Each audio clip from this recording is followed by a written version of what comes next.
Comment s'est déroulée l'année 2023 pour Swisscom? L'année 2023 était une année excellente pour Swisscom. On a un chiffre d'affaires stable au niveau du groupe et un bénéfice qui est en progression par rapport à l'année d'avant. Et aussi en Italie, on a un chiffre d'affaires qui s'est bien développé avec beaucoup de nouveaux clients côté réseau mobile. Le chiffre d'affaires de services de télécommunication en Suisse a baissé. Oui, il a baissé légèrement, mais beaucoup moins que les années d'avant. Il y a 2-3 années, on avait encore une progression beaucoup plus forte. Et côté consommateur, on a quasiment un résultat stable, même dans le secteur télécom. Et ce qu'il ne faut pas oublier, c'est qu'on a aussi une partie informatique qui est en croissance pour les clients professionnels. Et qu'est-ce qui t'a le plus réjoui en 2023?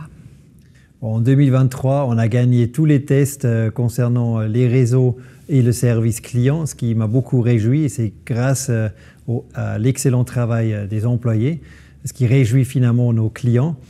Et ça, on voit aussi dans la satisfaction des clients qui a un niveau record, ce qui me fait beaucoup plaisir. Un coup d'œil vers l'avenir, Swisscom adapte sa stratégie de réseau. Qu'est-ce qui est prévu? Nous allons continuer à construire massivement le réseau FTTH pour atteindre jusqu'à 80% des maisons en Suisse. Et en même temps, là où on a déjà le réseau fibre optique en place, on va retirer le réseau cuivre. Et pourquoi? Le réseau fibre optique est le réseau le plus fiable, le plus moderne, le plus résilient et le plus efficace, et avec une meilleure satisfaction client.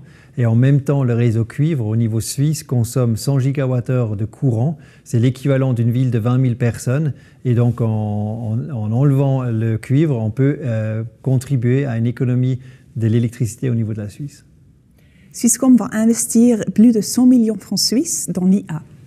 Oui, on va développer des applications d'intelligence artificielle ensemble avec nos clients sur une base de confiance avec un acteur en Suisse pour avoir des applications souveraines pour les clients, mais aussi pour nous en interne, où on l'utilise déjà depuis de nombreuses années, par exemple dans le service clientèle, pour des chatbots ou dans l'opération de nos réseaux. Merci beaucoup, Christophe. Merci, Sabrina.